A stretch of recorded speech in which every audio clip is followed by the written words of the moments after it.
The less favored child always gets what's left over, and I was living proof. I'm Lauren Thompson, 28 years old. That truth hit me harder than ever on Christmas morning at my parents' house. I carried a lottery ticket I'd bought for them, tucked safely in my pocket, but then, right before my eyes, my sister Stephanie was handed the keys to a brand new car while I got a $25 coffee shop gift card.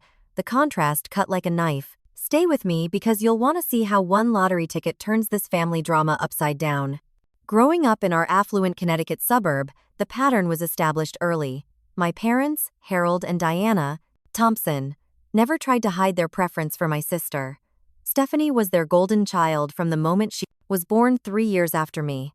I noticed it young, though I could not name it.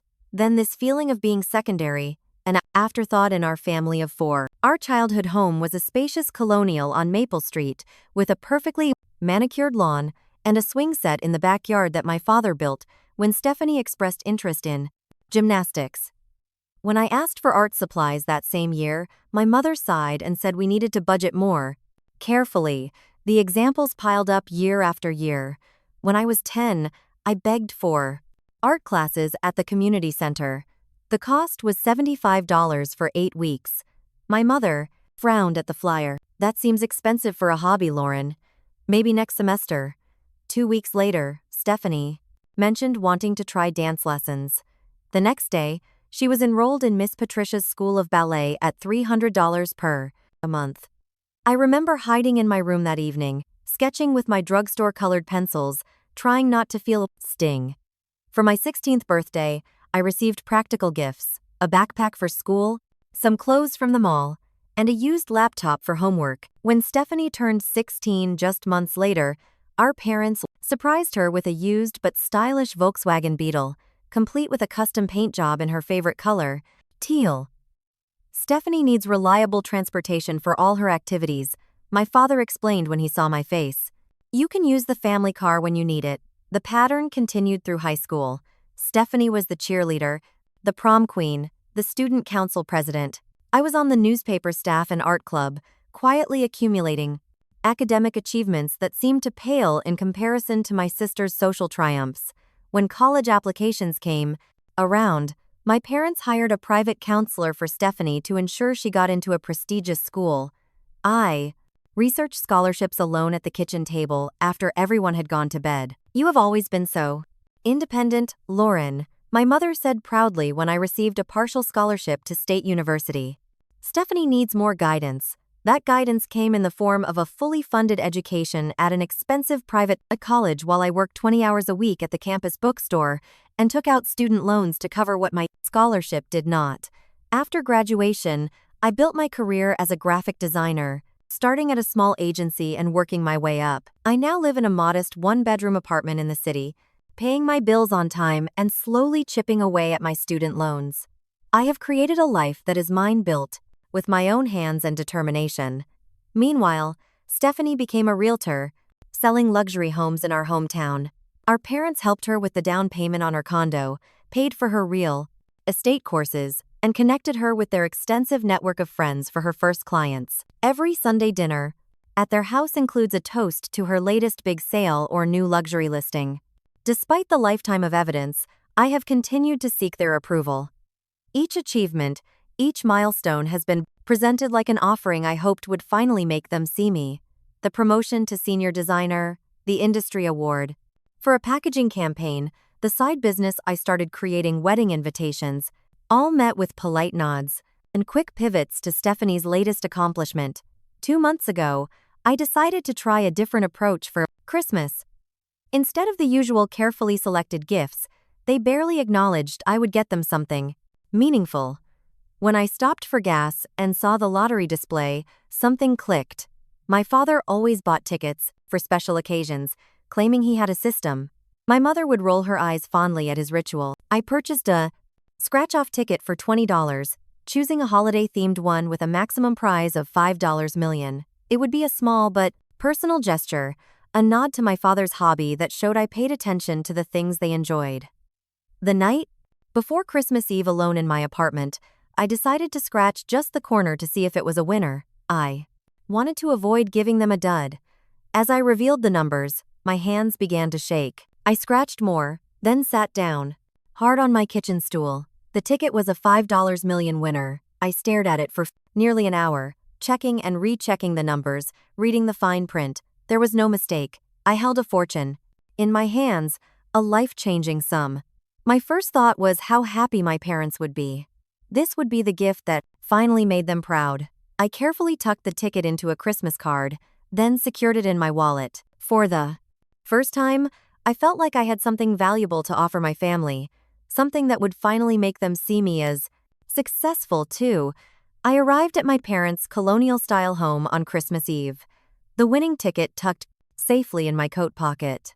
The house looked like something from a holiday catalog with white lights outlining the roof and windows, a gorgeous wreath on the front door, and the scent of pine and cinnamon greeting me as I entered. My mother, Diana, was in the kitchen, her blonde hair perfectly styled despite the steam from various pots on the stove.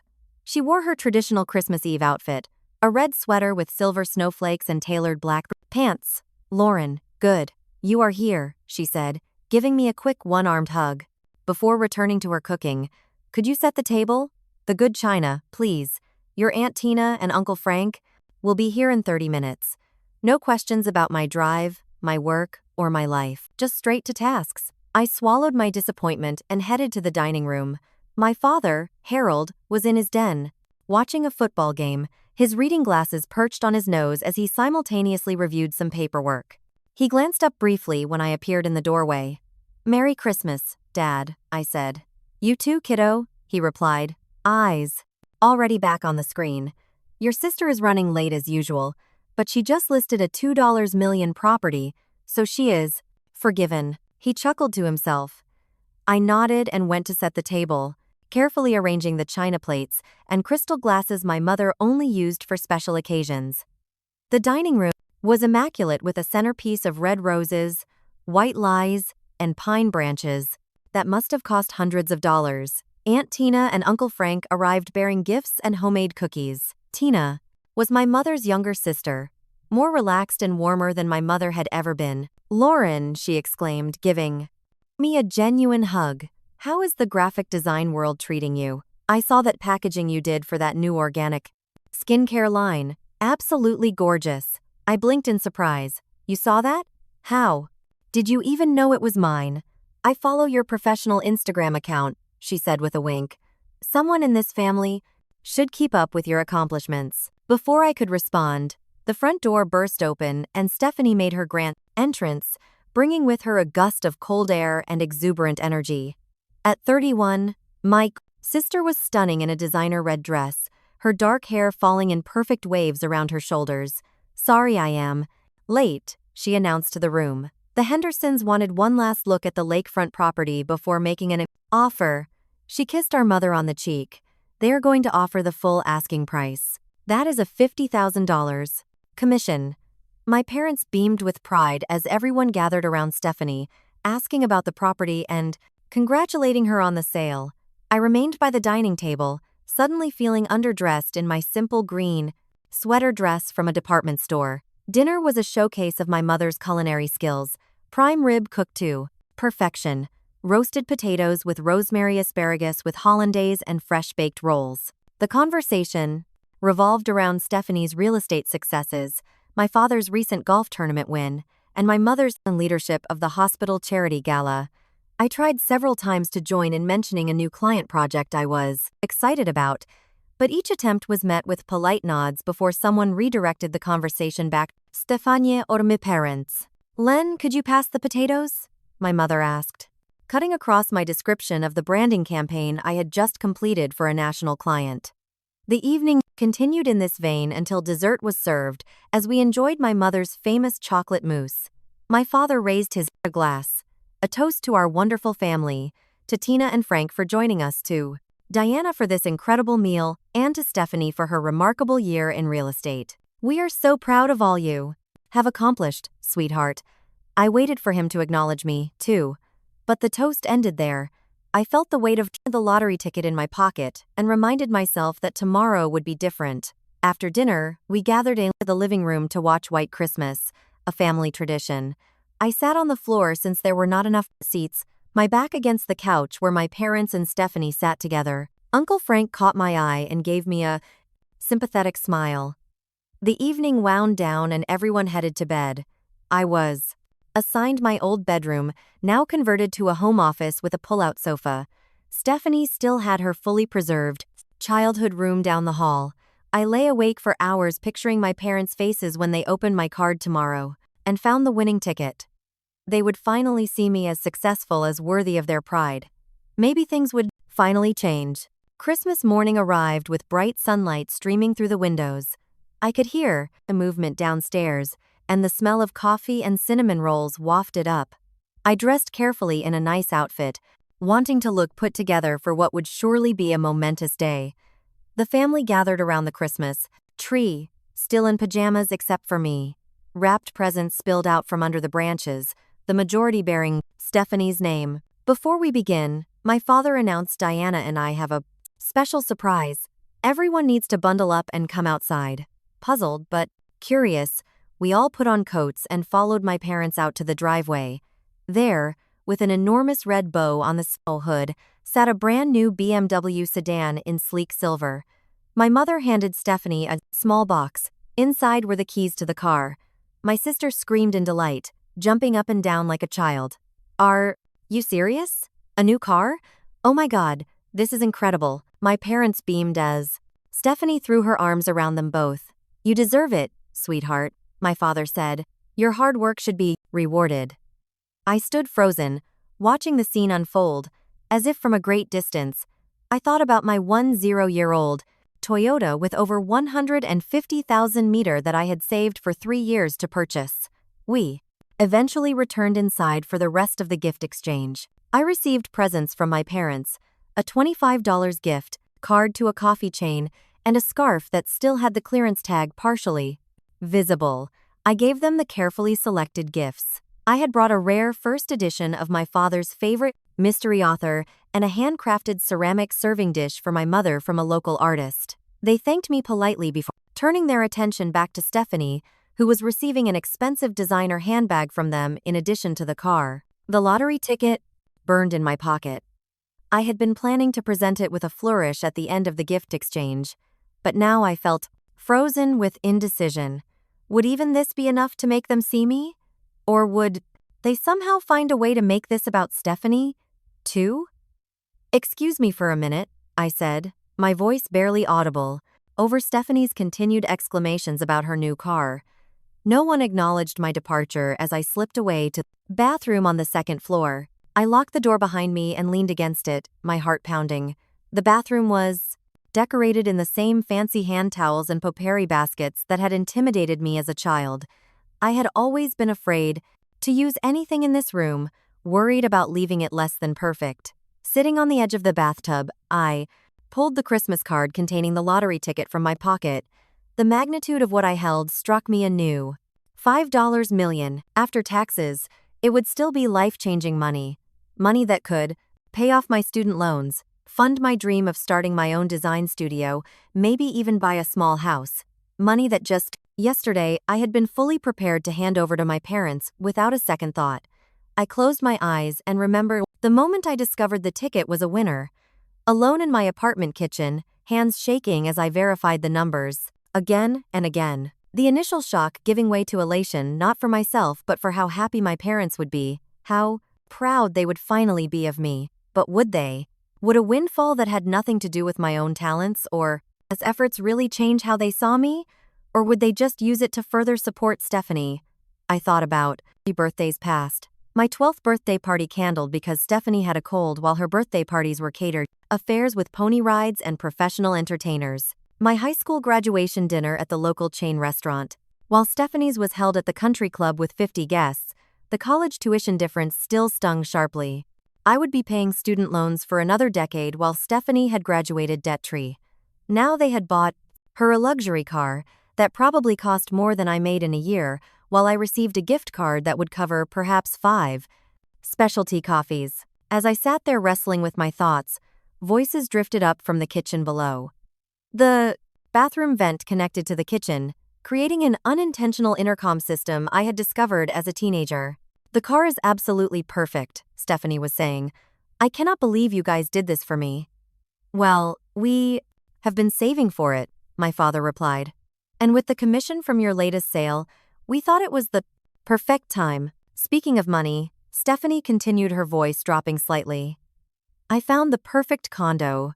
3 bedrooms, waterfront view in that exclusive new development. That sounds expensive, honey, my mother said cautiously. It is about $700,000. I have some saved for the down payment, but I was hoping you might help like you did with my current place. There was a pause and I held my breath. We will make it work, my father said firmly. We always do for you. Family supports family. Thanks, Daddy. I knew I could. Count on you, Stephanie replied sweetly. Unlike some people who never seem to get their act together, my heart clenched, knowing instantly she was referring to me. I do worry about Lauren, my mother sighed. Still at that same company, still in that tiny apartment. No serious relationship, no real assets. Where did we go wrong with her? Some people just lack ambition, Stephanie said dismissively. Lauren has always been content with mediocrity. Remember how she chose that state school over the private colleges she got into? At least she has steady employment, my father offered half-heartedly. Though I wish she had chosen a more practical field than art, graphic design is hardly a reliable career path. She was always stubborn about following her own path. My mother added never wanted our guidance.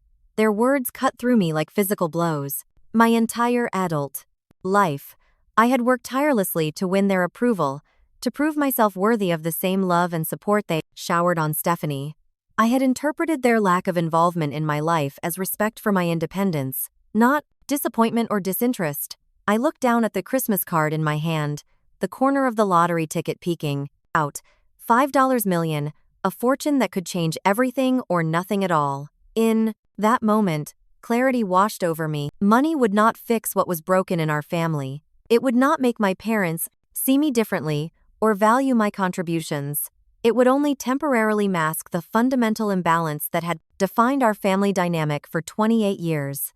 With trembling fingers, I tucked the ticket back into my wallet, separate from the Christmas card I had planned to present it in. I splashed cold water on my face and took several deep breaths before rejoining my family downstairs. There you are, my mother said as I entered the kitchen.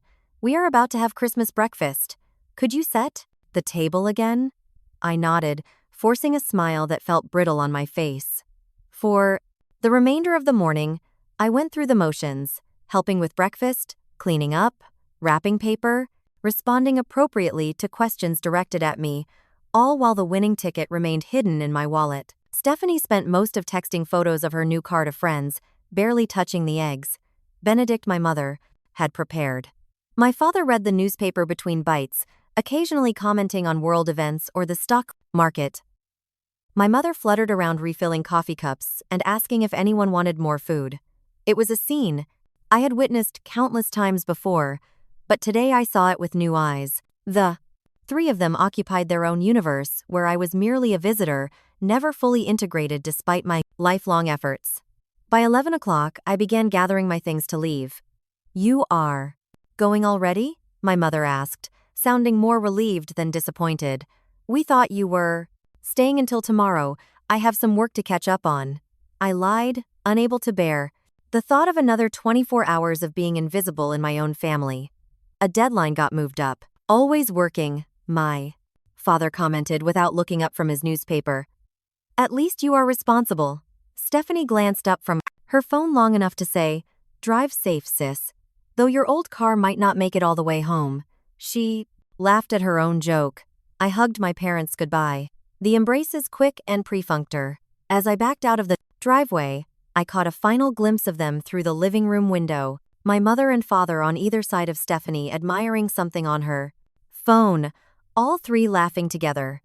The perfect family of 3 they had always wanted to be.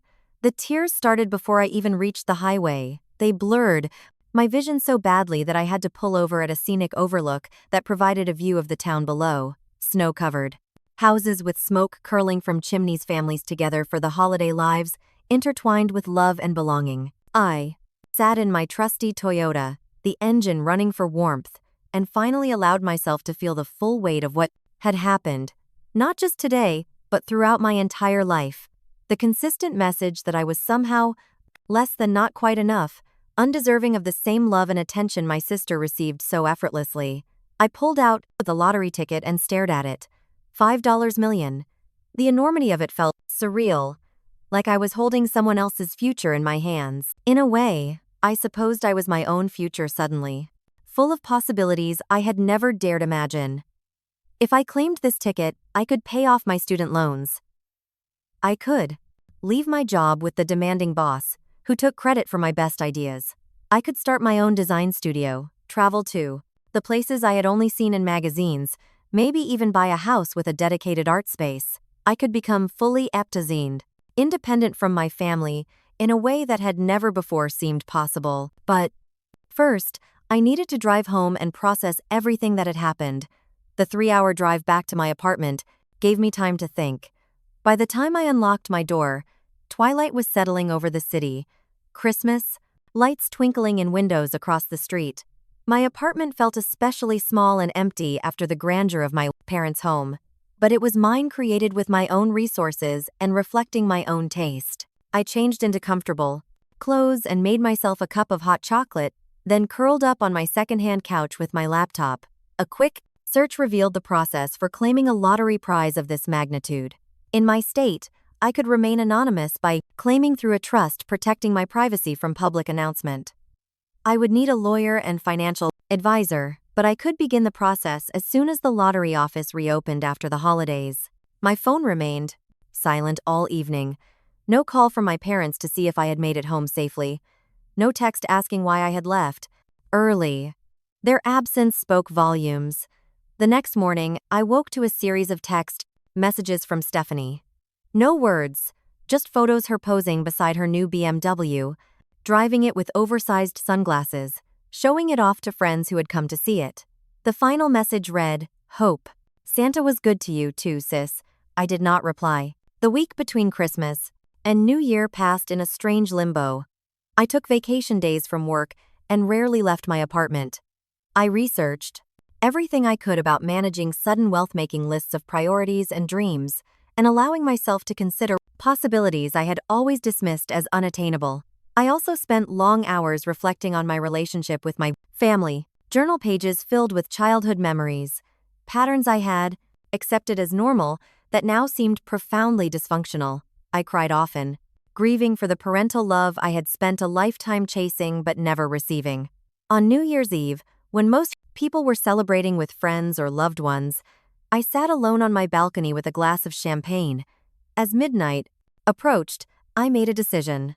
The lottery winnings would be my secret, at least for now. I would claim the prize anonymously and use it to build the life I wanted, not to finally win my parents' approval.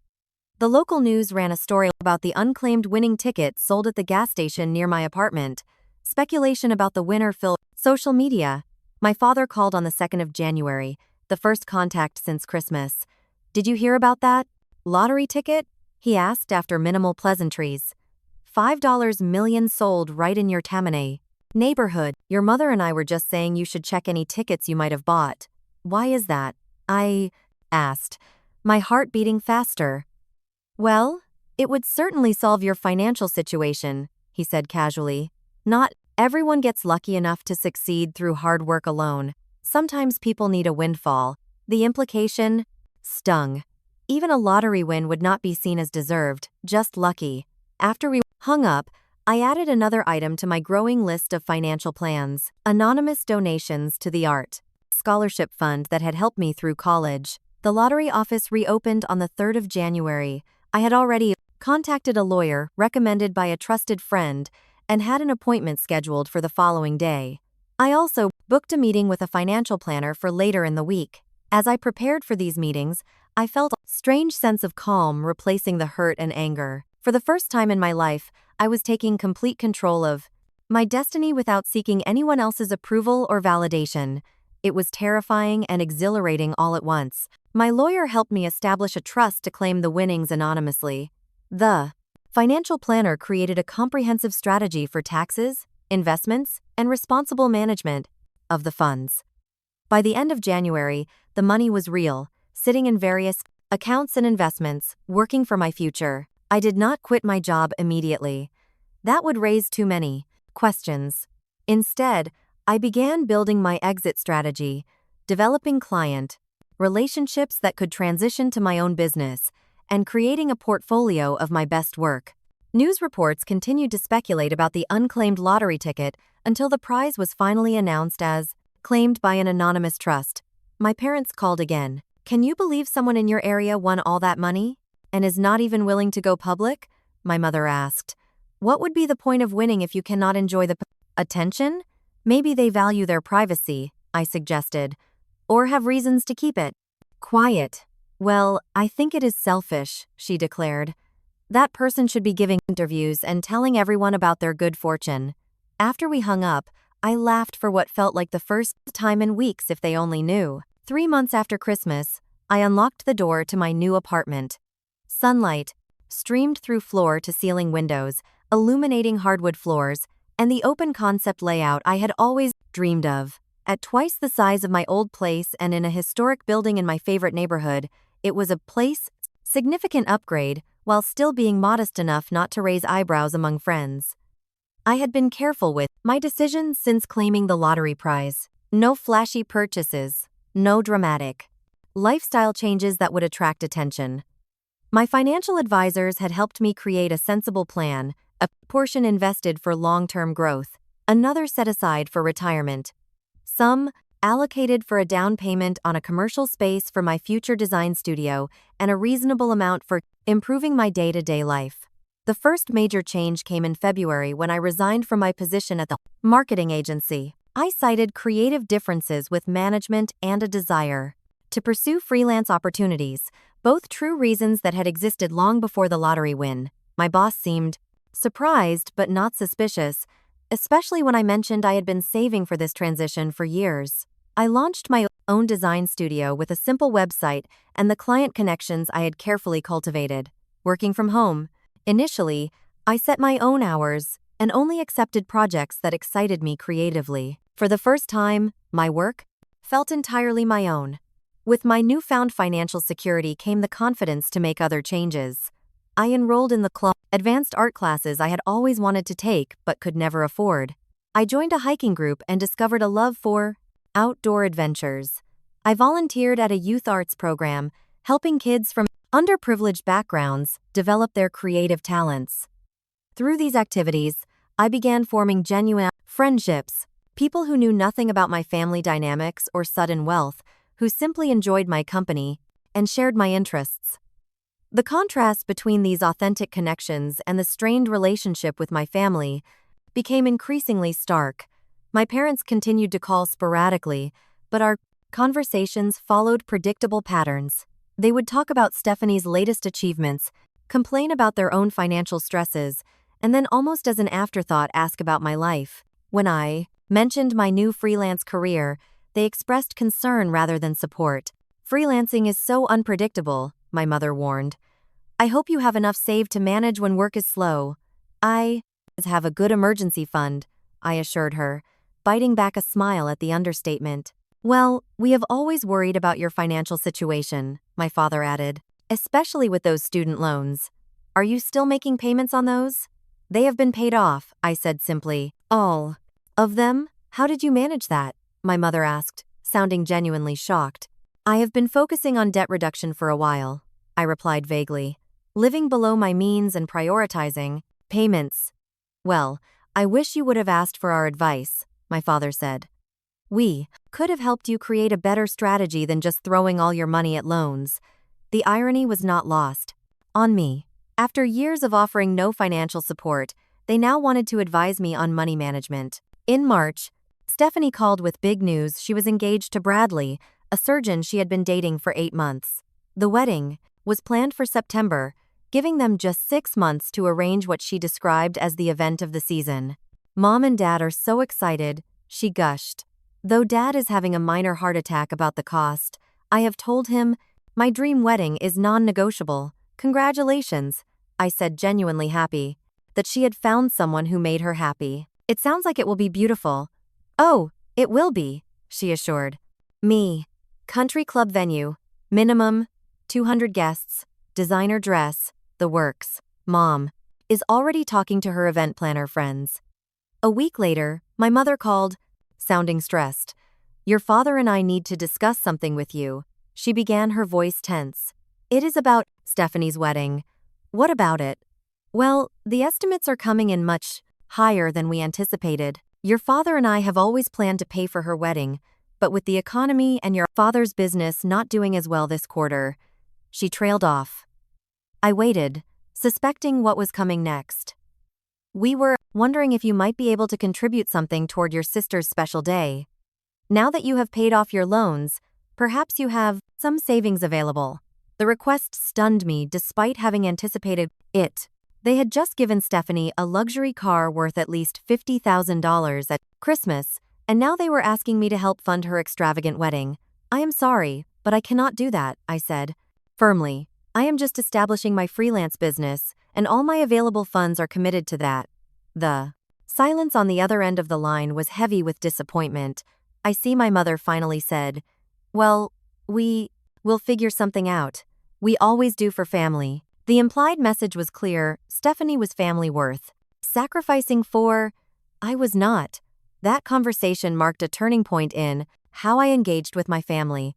I began setting boundaries, limiting calls to once every 2 weeks, declining Sunday dinners that invariably became showcases for Stephanie's achievements. When I did interact with them, I shared less about my life and redirected personal questions. My mother noticed the change. You seem different lately, she observed during a brief call in April. More distant. I have been busy with work and my own life, I explained. Well, do not forget about your family, she replied. Blood is thicker than water, Lauren. I thought about that saying after we hung up, about how it was often used to demand loyalty to family regardless of how they treated you. But I was learning that chosen connections could be just as meaningful, sometimes more so. In May, I met Natalie at one of my art classes. A pediatric nurse with a passion for watercolors, she quickly became a close friend. Unlike the conditional acceptance I had grown accustomed to from my family, Natalie's friendship was refreshingly straightforward. She appreciated my creativity, laughed at my jokes, and seemed genuinely interested in my thoughts and experiences. You know what I like about you, Lauren? She said one evening as we shared pizza after class. You really see people, like actually pay attention to who they are. What do you mean? I asked, surprised by the observation. You remember details. You ask follow-up questions about things I mentioned weeks ago. You notice when something is off and check in. Not everyone does that. Her words made me reflect on how starved I had been for that kind of attention my entire life, and how natural it felt to give others what I had always wished to receive. As spring turned to summer, my design business grew steadily. I hired a part-time assistant and began looking at commercial spaces to lease. My new life was taking shape, built on my own terms, with the freedom the lottery winnings provided. I had donated anonymously to several causes close to my heart, establishing a scholarship for art students and contributing to a graded mentorship program for first-generation college students. Throughout this transformation, I maintained my secret. No one, not even Natalie, knew about the lottery win. This was partly for privacy and security, but also because I wanted to be seen for who I was, not for my sudden wealth. In late June, I agreed to attend a family dinner at my parents' house.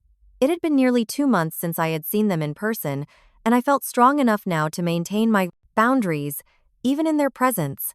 The dinner was ostensibly to discuss Stephanie's upcoming wedding, now just 3 months away. I arrived to find my parents looking tired and stressed. My father's hair seemed grayer, my mother's smile more strained. Stephanie and her fiancé Bradley were already there. Bradley looking uncomfortable as Stephanie showed him photo after photo of flower arrangements on her tablet. Lauren, you remember Bradley? My mother said as I entered. Bradley stood and shook my hand. Good to see you again, he said politely, though we had only met briefly once before. Dinner was served, and the conversation immediately turned to wedding plans. The budget had apparently become a significant source of tension. The venue alone is $30,000, my father said, shaking his head. And that does not include catering. Daddy? We have been over this, Stephanie said with an exaggerated sigh. The Hamilton Country Club is the only acceptable venue. Everyone who matters will be there. We understand, sweetheart, my mother soothed. We are just trying to figure out the finances. Maybe scale back on some other elements. Bradley suggested cautiously. My parents are contributing what they can, but they are not in a position to cover much more. Stephanie shot him a look that silenced him immediately. We will make it work. My father assured her the same phrase he had used at Christmas when discussing her condo down payment. We always do. I ate quietly, observing the family dynamic with new clarity. My father's eager-to-please attitude towards Stephanie, my mother's enabling, and my sister's expectation that her desires would always be accommodated, regardless of cost or reason. How is your little design business going, Lauren? My mother asked during a lull in wedding talk, her tone suggesting she was being generous by showing interest. It is going well, I replied. I just signed 2 new corporate clients last week. That is nice, she said vaguely. Is it providing stable income? We worry. You? No. I am doing fine financially, I assured her. Better than fine, actually. Well, that is a relief, my father interjected. We have always worried about your choice of career. Not the most practical field. It is practical enough to pay my bills and fund my lifestyle, I replied evenly. I am completely debt-free and building savings. Stephanie looked up from her phone. Wait, you paid off all your student loans? How did you manage that? Careful budgeting and hard work, I said, meeting her gaze steadily. I prioritized financial independence. For the first time in memory, I saw a flicker of something like respect in my sister's eyes. It vanished quickly, replaced by her usual dismissiveness. Well, good for you, she said. Though I cannot imagine living as frugally as you must have to accomplish that. I value quality of life too much. We all define quality of life differently. I replied with a small smile. Mine has improved significantly since I started making choices based on what I truly want rather than what others expect. A brief, uncomfortable silence followed before my mother hurriedly changed the subject back to wedding centerpieces. As I drove home that evening, I realized I had attended the dinner without once feeling the familiar ache of longing for their approval. I had spoken my truth, calmly maintained my boundaries, and left with my self-respect intact. It was a small victory, but significant. The next morning, I signed a lease on a beautiful corner commercial space for my design studio. As I stood in the empty room, sunlight streaming through the windows, I felt a sense of possibility and freedom unlike anything I had experienced before. This was mine earned through a combination of unexpected luck and deliberate choices untainted by the need for parental approval. I named the studio Thompson Creative, reclaiming my family name for my own purposes and on my own terms. 6 months after the fateful Christmas morning, I walked into Stephanie and Bradley's engagement party at my parents' country club.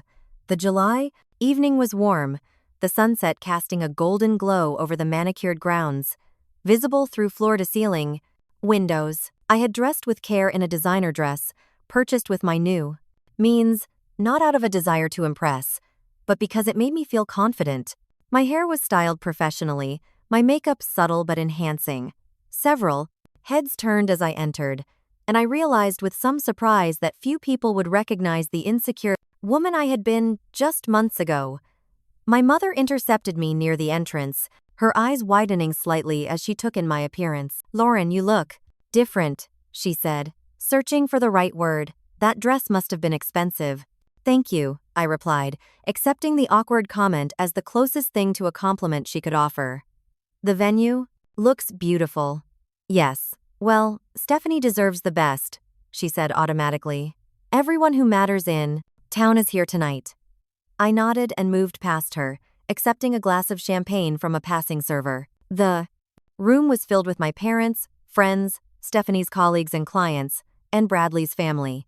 I recognized few people, having distanced myself from my hometown social circle years ago.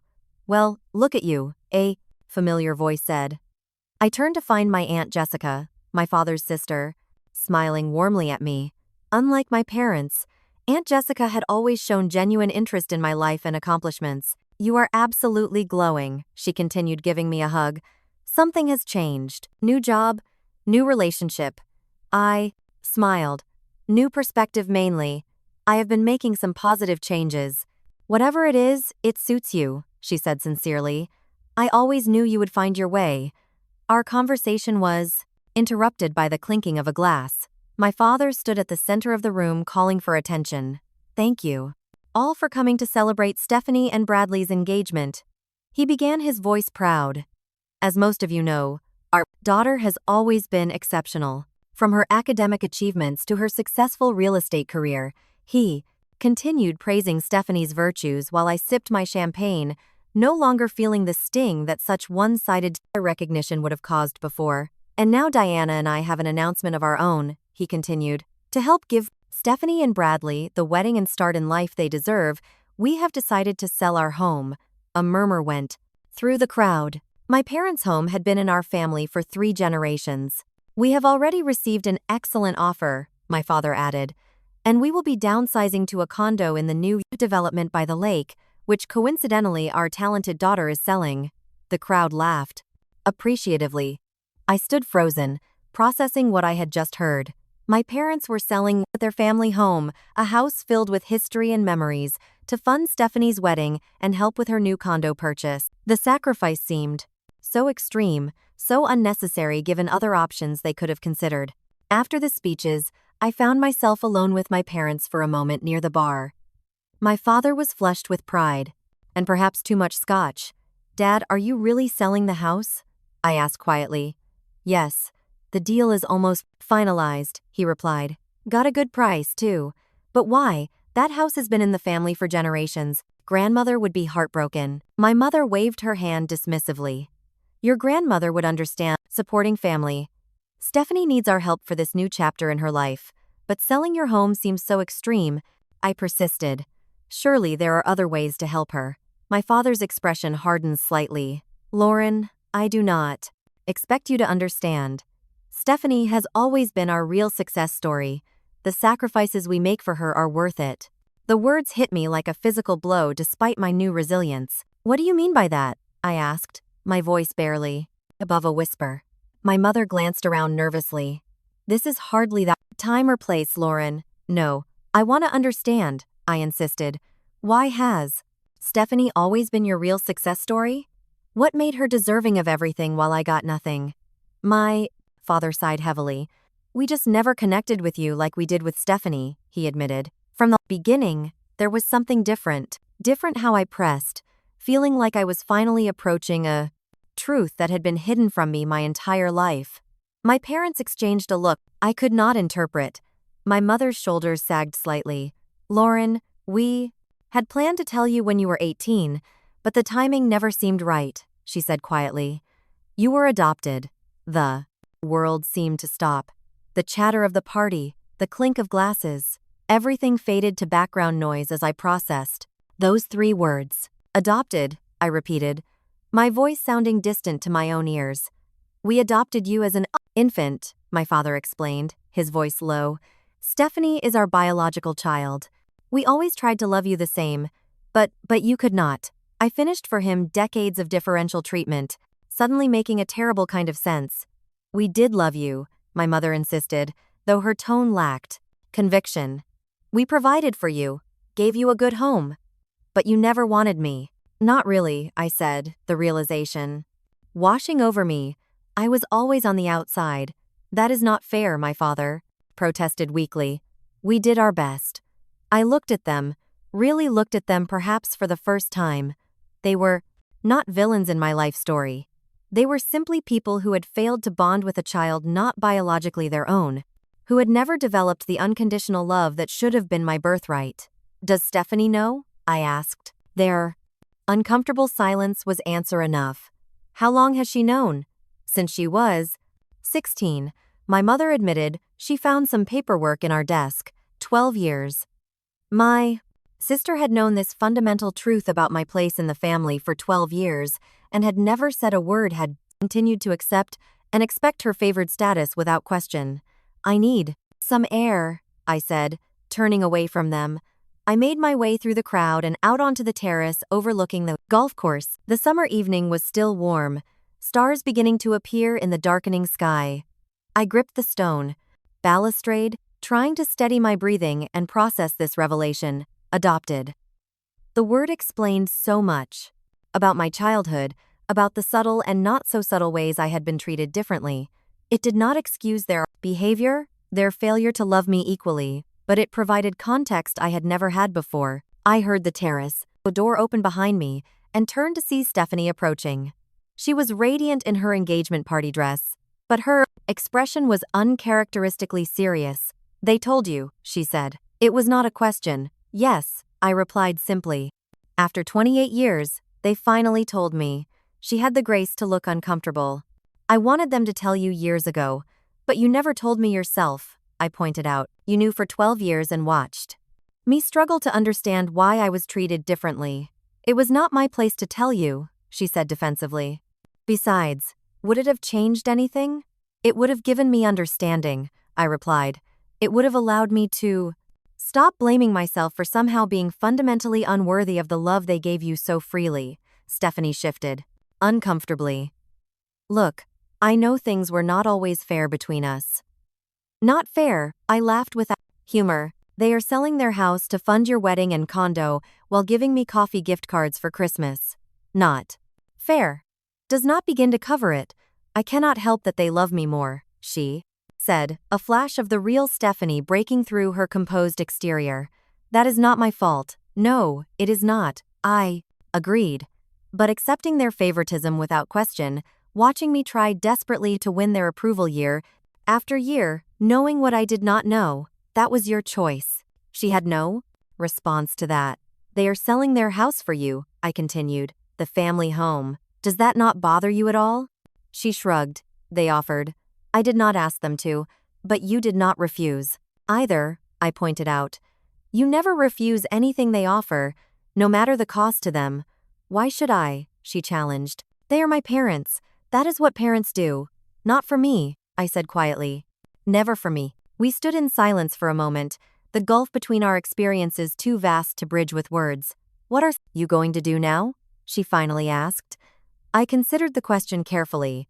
I could reveal my lottery win offer to help my parents financially so they would not have to sell their home. I could use my newfound wealth to finally gain their approval and appreciation. But I knew now that no amount of money could buy the love I had spent a lifetime seeking. "I am going to live my life on my terms," I said simply, without desperately seeking approval from people who were never capable of giving it. "They will still be your family," she said, sounding uncertain for perhaps the first time in our relationship. "No," I replied with certainty.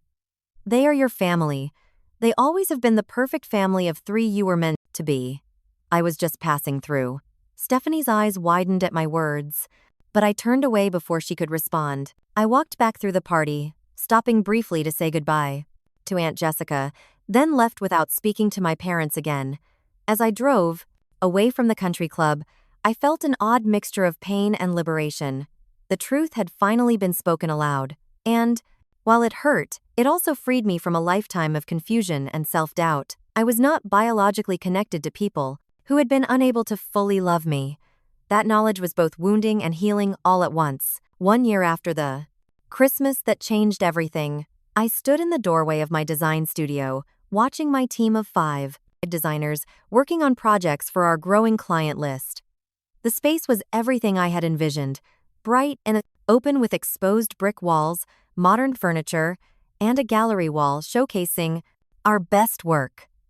Thompson Creative had become known for innovative branding and design, attracting clients who valued our unique approach. The business was thriving beyond my most optimistic projections, allowing me to hire talented people and provide the kind of supportive workplace I had always wished for in my own career. My personal life had undergone equally dramatic transformations. I had moved from my apartment to a beautiful brownstone in a historic neighborhood with a 3rd floor converted entirely to an art studio, where I could pursue my personal creative projects. The lottery winnings, managed wisely with the help of my financial advisors, had provided the foundation for this new life. but it was my own talents and choices that had built something meaningful upon that foundation. 3 months after Stephanie's engagement party, I had received an Enerleven HTH unexpected letter. It was from a woman named Margaret Collins, who introduced herself as my biological mother. She had found me through the adoption registry I had joined after learning the truth about my origins. The letter was thoughtful and respectful, explaining that she had been a 19-year-old college student when she became pregnant, unable to provide the life she wanted for her child. She had chosen adoption, hoping I would have opportunities she could not give me.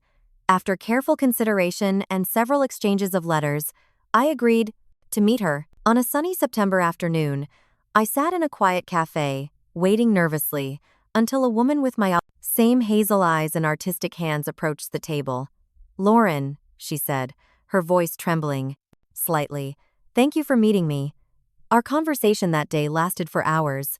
Margaret told me about her life, after placing me for adoption, how she had finished college, become an art teacher, married, and had 2 more children. She showed me photos of my half-siblings, both artists like us, one a photographer and one a ceramicist.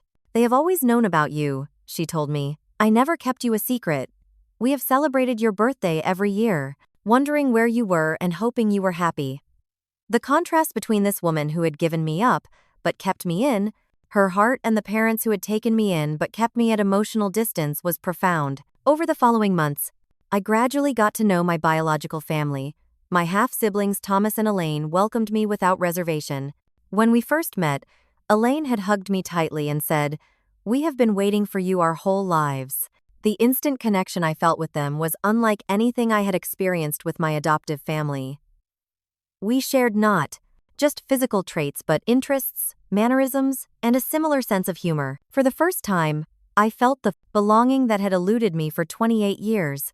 This new relationship did not erase the pain of my past, but it provided a healing counterbalance. As I built connections with my birth family, I maintained limited contact with my adoptive parents and Stephanie. I sent birthday and holiday cards, replied to occasional texts with polite but brief responses, and declined most invitations for family gatherings. When I did see them, I kept visits short and avoided deep conversations. It was a relationship now defined by mutual acknowledgement of our shared history, rather than any meaningful emotional connection. Stephanie's wedding had taken place in September, as planned, an extravagant affair at the country club, funded by the sale of my parents' family home. I attended briefly, spoke politely to relatives who remarked on how well I looked, and left before the reception. My gift had been a set of custom-designed stationery for the couple, professional but personal. My parents had indeed sold their home and moved to a condo in the Lake development. Shortly afterward, financial troubles had begun to surface. My father's business was struggling in an economic downturn, and the money from the house sale was quickly depleted by Stephanie's wedding and helping with her condo down payment. In November, I received a call from my father that I had been half expecting. "Lauren," he began awkwardly, "I hope you are doing well." "I am, thank you," I replied. "How are you and Mom adjusting to the condo?" "That is actually why I am calling," he said, clearing his throat. "We have run into some financial difficulties. The business is not doing well, and we have some unexpected expenses." I waited, knowing what was coming next. "I would not ask if it were not important," he continued, "but we could use some help. Just a loan until things turn around. I know you said your business is doing well." The irony was almost too much. After a lifetime of minimal support and recent revelations about my place in their family, they were now turning to me for financial help. "I am sorry to hear you are struggling," I said carefully. "What about Stephanie? Can she help?" "She and Bradley just bought their condo and are still paying for their honeymoon," he explained. "They are not in a position to help right now." Of course not. Stephanie was still the child to be supported, not the one expected to provide support. "I will think about it. I promise, not committing either way." After the call, I sat with my thoughts for a long time. Despite everything, I did not wish them hardship. Their treatment of me had caused deep wounds, but responding with vindictiveness would only continue the cycle of hurt. The next day, I contacted my financial advisor and arranged an anonymous donation to be made to my parents through a third party, described as a client of my father's business, who who wished to repay a past kindness. The amount was enough to ease their immediate difficulties without enabling continued financial irresponsibility. They never knew the money came from me. My father called a week later to share the miraculous news of this unexpected generosity and to withdraw his request for a loan. I congratulated him and changed the subject. As the 1-year anniversary of that transformative Christmas approached, I decided to host a holiday gathering of my own. Not on Christmas Day itself, which I had arranged to spend with Margaret and my biological siblings, but the weekend before, I invited friends from my art classes, colleagues from my design studio, and a few clients who had become friends. Natalie helped me decorate my brownstone with tasteful holiday touches, and we prepared a feast together in my kitchen. The evening of the party, my home filled with laughter, conversation, and genuine warmth. These were people who knew me as I was now, who valued me for my present rather than being entangled in my past. As I looked around at the gathering, I realized I had created something precious, a chosen family built on mutual respect and authentic connection. Stephanie called me on Christmas Eve, her voice hesitant. "Merry Christmas," she said. "Are you coming to Mom and Dad's tomorrow?" "No," I replied. "I have other plans this year. They are expecting you." She pressed. "It is Christmas, Lauren. Family should be together. I will be with family," I told her. "Just not with you and Mom and Dad." Her silence spoke volumes. "You are still angry about the adoption thing," she finally said. "I am not angry," I corrected her. "I have just accepted the reality of our family dynamic and made choices accordingly." "They are trying, you know," she said defensively. "They ask about you all the time." I am glad to hear that, I said sincerely, but 28 years of pattern do not change overnight. We all need to adjust to a new kind of relationship. After we hung up, I wrapped the modest gifts I had purchased for my adoptive family. Unlike the previous year, there was no lottery ticket, no desperate hope for approval, just thoughtful items selected with care, but without emotional investment in their reception. On Christmas morning before heading to Margaret's home, I dropped the gifts off at my parents' condo. Our interaction was brief and somewhat awkward, but less painful than it might have been months earlier. They gave me a gift as well, a scarf that was actually my style for once, suggesting they had perhaps paid more attention than I had realized. As I drove away, I glanced in my rearview mirror and saw them standing together in the doorway of their new, smaller home. They looked older, somewhat diminished by the events of the past year. I felt a complex mixture of emotions, but predominantly a sense of peace. 6 months after the fateful Christmas morning, I walked into Stephanie and Bradley's engagement party at my parents' country club. The July evening was warm, the sunset casting a golden glow over the manicured grounds visible through floor-to-ceiling windows. The following week, I finalized the paperwork for the Lauren Thompson Arts Foundation, a non-profit organization funded by a portion of my lottery winnings. The foundation would provide scholarships and mentorship to young artists from disadvantaged backgrounds, helping them pursue education and careers in creative fields without the financial burdens I had carried. It was my way of transforming luck into purpose, of creating meaning from both the pain and privilege I had experienced. The first scholarships would be awarded in the spring, changing lives in tangible ways that reflected my own journey. As I signed the final documents establishing the foundation, I thought about the many paths life can take, how a single moment, a single decision can alter everything that follows. Had I given that lottery ticket to my parents as originally planned, I might still be seeking their approval, still defining myself through their limited perception of who I was and could be. Instead, I had claimed my own fortune literally and figuratively. I had built a life that reflected my values and aspirations, surrounded myself with people who saw and appreciated me fully, and found family connections based on genuine affinity rather than obligation. The perfect family of 3, my parents and sister, had always been in their hearts, remained intact. But I was no longer the outsider looking in, desperately seeking inclusion. I had created my own perfect life on my own terms. What about you? Have you ever had to make difficult decisions about family relationships for your own well-being? How did you handle it? Let me know in the comments below.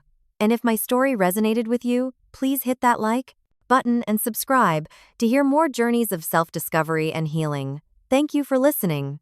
And remember, sometimes the family that matters most is the one you create for yourself.